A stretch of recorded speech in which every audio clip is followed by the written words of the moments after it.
Of the books called Kings, the second, chapter 6. And the sons of the prophets said to Elisha, Behold now, the place where we dwell before thee is too constricted for us. Let us go, we pray thee, to the Jordan, and take thence every man a beam, and let us make a place there where we may dwell. And he answered, Go ye. And one said, Be pleased, I pray thee, to go with thy servants. And he answered, I will go. So he went with them. And when they came to the Jordan, they cut down wood. But as one was felling a beam, the axe head fell into the water. And he cried and said, Alas, my master, for it was borrowed. And the man of the God said, Where fell it? And he showed him the place, and he cut down a stick, and cast it in thither, and made the iron to swim. And he said, Take it up to thee. So he put out his hand, and took it. Now the king of Aram was warring against Israel, and he took counsel with his servants, saying, In such and such a place shall be my camp. And the man of the God sent to the king of Israel, saying, Beware that thou pass not such a place, for thither Aram are coming down. And the king of Israel sent to the place which the man of the God told him and warned him of, and he saved himself there, not once nor twice. And the heart of the king of Aram was greatly troubled for this thing, and he called his servants, and said to them, Will ye not show me which of us is for the king of Israel? And one of his servants said, Nay, my lord, O king. But Elisha, the prophet that is in Israel, telleth the king of Israel the words that thou speakest in thy bedroom. And he said, Go and see where he is, that I may send and fetch him. And it was told him, saying, Behold, he is in Dothaim. Therefore he sent thither horses and chariots and a great host, and they came by night and compassed the city about. And when the servant of the man of the God was risen early and gone forth, behold, a host with horses and chariots was round about the city. And his servant said to him, Alas, my master, how shall we do? But he answered, Fear not, for they that are with us are more than they that are with them. And Elisha prayed and said, Yahweh, I pray thee, open his eyes that he may see.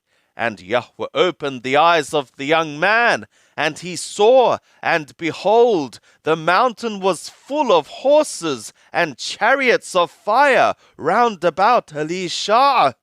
And when they came down to him, Elisha prayed to Yahweh and said, Smite this people, I pray thee, with blindness. And he smote them with blindness, according to the word of Elisha. And Elisha said to them, This is not the way, neither is this the city. Follow me, and I will bring you to the man whom ye seek. And he led them to Shamaron. And it was, when they were come into Shamaron, that Elisha said, Yahweh, open the eyes of these men that they see.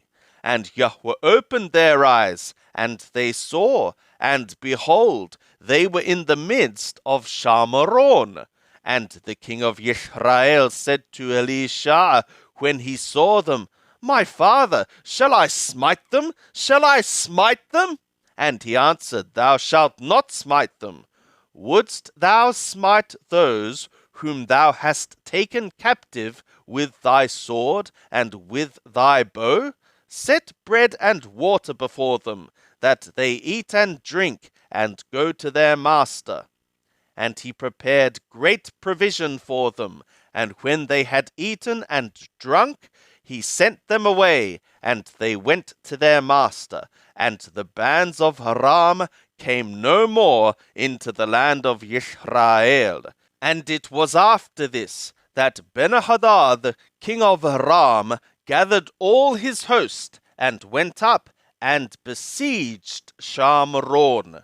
And there was a great famine in Shamron, and behold, they besieged it until a donkey's head was sold for 80 pieces of silver, and the fourth part of the cob of dove's dung for 5 pieces of silver. And as the king of Israel was passing by upon the wall, there cried a woman to him, saying, Help, my lord, O king. And he said, If Yahweh do not help thee, whence shall I help thee? Out of the threshing floor, or out of the winepress? And the king said to her, What aileth thee? And she answered, This woman said to me, Give thy son, that we may eat him today, and we will eat my son tomorrow.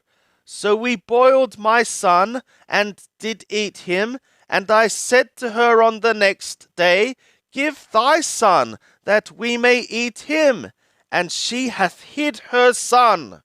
And it was, when the king heard the words of the woman, that he tore his clothes. Now he was passing by upon the wall, and the people looked, and behold, he had sackcloth within upon his flesh. Then he said, God do so to me, and more also, if the head of Elisha, the son of Shaphat, shall stand on him this day. But Elisha was sitting in his house, and the elders were sitting with him, and the king sent a man from before him. But before the messenger came to him, he said to the elders, See ye how this son of a murderer hath sent to take away my head? Look, when the messenger cometh, shut the door, and hold the door fast against him. Is not the sound of his master's feet behind him?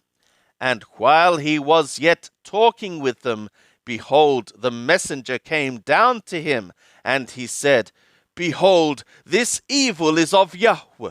Why should I wait for Yahweh any longer? And Elisha said, Hear ye the word of Yahweh.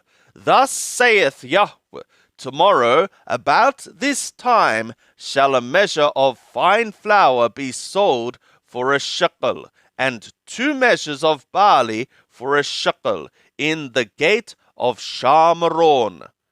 Then the captain on whose hand the king leaned answered the man of the God, and said, Behold, if Yahweh should make windows in skies, might this thing be?